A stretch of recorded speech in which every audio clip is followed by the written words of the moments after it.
So, DLC 6 as it stands right now, to me, seems very similar to another DLC that we got in the past.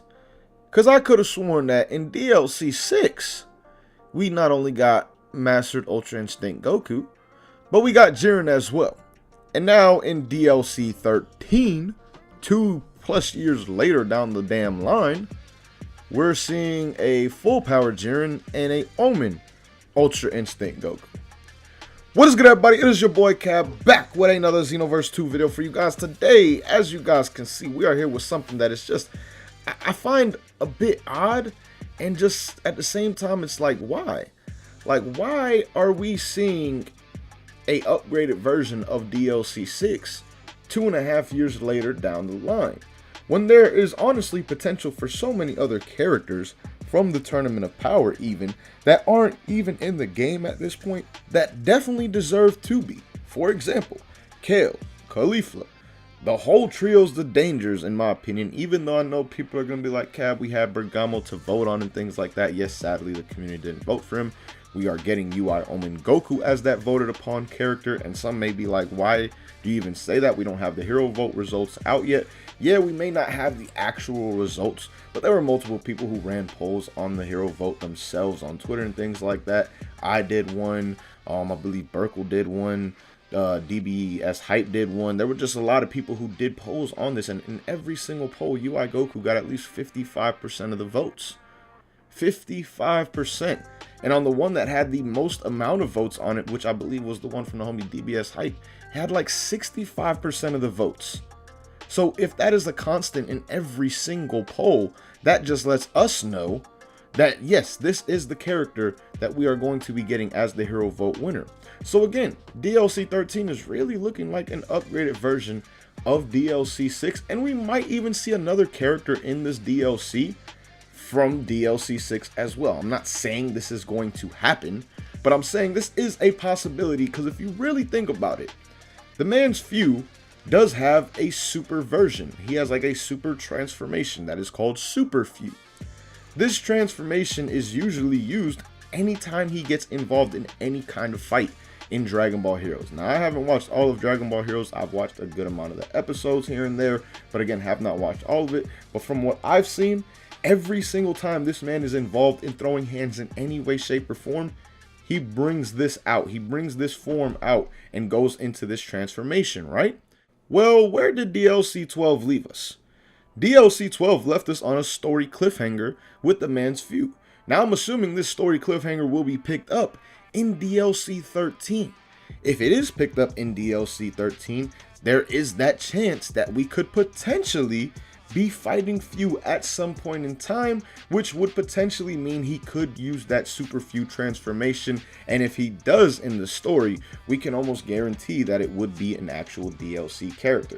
Now again, I'm not saying that that is going to happen, but at the same time, I'm saying it is something that is possible just based off of how DLC 12 ended and where DLC 13 will most likely pick off when it comes to that story. Because if you really think back to what DLC 12 ended on with the Janemba part, at the end of the Janemba part, Few talks about how he absorbs all this energy and whatnot, and you see the energy around him. Like, it's literally a lot of energy this man is absorbing.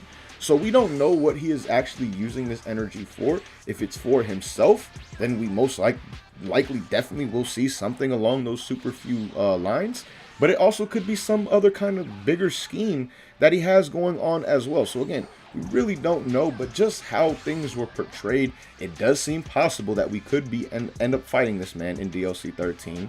And it does seem possible that that Super Few form may come out, because like I said, in any time that he fights in Dragon Ball Heroes, it does come out. And then also at the same time, all these experiments he's doing, he's gathering energy. What is he gathering energy necessarily for?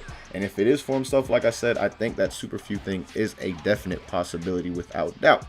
So with that being said, we already have 2 characters from that DLC, and maybe might see a 3rd character at the same time.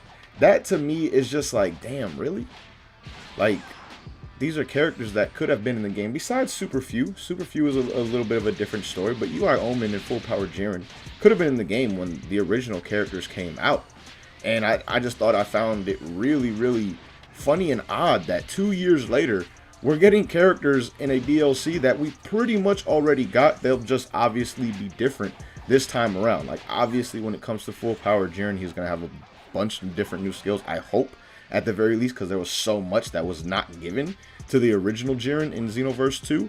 And then obviously with UI Omen, there was a lot of stuff that was left out when it comes to UI as well from the Tournament of Power that could be put on this character, not only from an Omen standpoint, but some aspects of a mastered standpoint as well.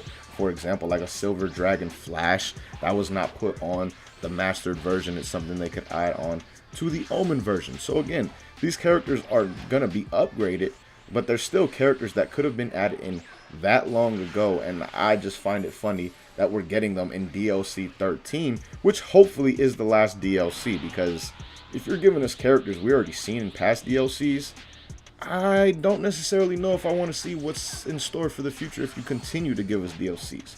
So again, man, I just kind of wanted to point this simple fact out that I find it very strange that Bandai and Dimps are giving us two characters that we saw together in a DLC pack, and we saw this pack over 2 years ago at the same time, and these transformations slash forms were possibilities at that time as well. Because one thing I know some people probably would say, I forgot to mention this, is like people would probably bring up DLC 9.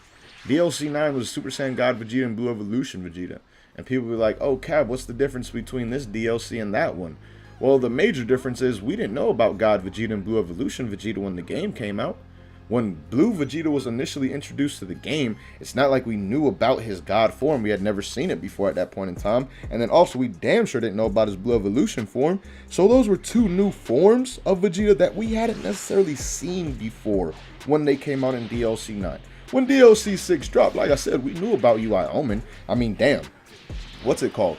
V-Jump literally leaked UI Mastered. We thought if we got a UI in that DLC, it was going to be Omen. We didn't even know Mastered was a possibility at that point in time. It was literally leaked from Xenoverse 2 DLC 6 V-Jump scan. So if it was leaked through there, that means Bandai and Dimps had some inside information on what was going to happen in the anime, and they knew about UI Mastered, which most likely means they also knew about Full Power Jiren, because literally those two characters kind of appeared either in the same episode or within 2 episodes of each other. So if they knew about UI Mastered, again, they knew about Full Power Jiren, and that is a character they also could have added in that DLC. They could have given us 2 different presets for UI, and they could have given us 2 different presets of Full Power. And that's really where my issue with this DLC comes in, as opposed to a DLC like DLC 9. It's not like they could have given us God Vegeta and Blue Evolution Vegeta when the game came out. We didn't know about those characters. Again, like I said before, the Full Power form and the Omen form were definitely known about when DLC 6 dropped.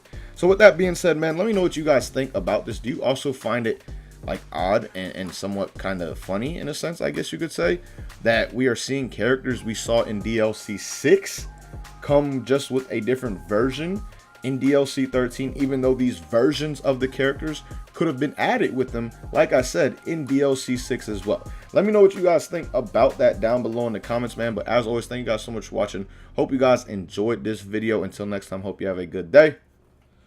Peace, y'all.